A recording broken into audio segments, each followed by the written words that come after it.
Hello வணக்கம். விநாயகர் சதுர்த்தி வந்தாச்சு. கொழுக்கட்டை செய்யலாமா? வாங்க.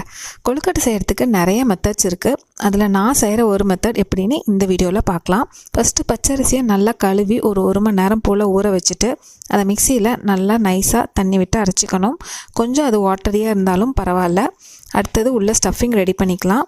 ஒரு பேனில் நெய் ஊற்றி தேங்காய் போட்டு நல்லா வறுத்துக்கணும். தேங்காய் வறுப்பட்டக்கப்புறம் அதோட ஏலக்காய் நாட்டு சர்க்கரையும் சேர்த்து நல்லா கிண்டி விட்டுட்டு நல்லா திரண்டு வந்தக்கப்புறம் அடுப்பு ஆஃப் பண்ணிடலாம். அடுத்து கார கொழுக்கட்டைக்கு எண்ணெய் ஊற்றி கடுகு, சீரகம், கடலைப்பருப்பெல்லாம் போட்டு தாளிச்சிட்டு வெங்காயம், பச்சை மிளகா, வரமிளகா, கருவேப்பிலை, கொத்தமல்லி தழை, தேவையான அளவு உப்பு இதெல்லாம் போட்டு நல்லா வணக்கி விட்டுட்டு அதையும் ஆஃப் பண்ணிடலாம். இப்போ மாவு எப்படி செய்கிறதுன்னு பார்க்கலாம்.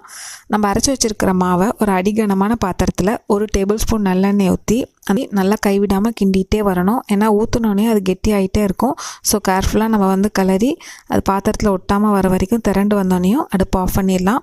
அதை நல்லா ஆற விட்டுட்டு கையில் சப்பாத்தி மாவு மாதிரி நல்லா பிசைஞ்சிட்டு நமக்கு தேவையான ஷேப்பில் கொழுக்கட்டையை ஷேப் பண்ணி உள்ள பூர்ணத்தை ஸ்டஃப் பண்ணி ரெடி பண்ணிக்கலாம். இது ஸ்வீட் கொழுக்கட்டை. கார கொழுக்கட்டைனா அந்த மாவில் நம்ம ரெடி பண்ணி வச்சுருக்கிற அந்த காரம் ஸ்டஃபிங்கை உள்ளே போட்டு நல்லா பிசைஞ்சு கையில் சின்ன சின்ன உருண்டையாக எடுத்து பிடி கொழுக்கட்டை மாதிரி ரெடி பண்ணிக்கலாம். இப்போ ஸ்வீட் கொழுக்கட்டை, கார கொழுக்கட்டை ரெண்டும் ரெடி பண்ணியாச்சு. இப்போ இதை ஆவியில் வேக வைக்கணும். ஆவியில் ஒரு 10 மினிட்ஸ் போல் வேக வச்சோன்னா சூப்பரான கொழுக்கட்டை ரெடி. கொழுக்கட்டையிலே நிறைய வெரைட்டிஸ் இருக்குது. நம்ம அடுத்தடுத்த வீடியோவில் ஒன்று ஒன்றா பார்க்கலாம். உங்கள் ஆரோக்கியம் எங்கள் சுவையோடு. Keep supporting, keep smiling. Thank you.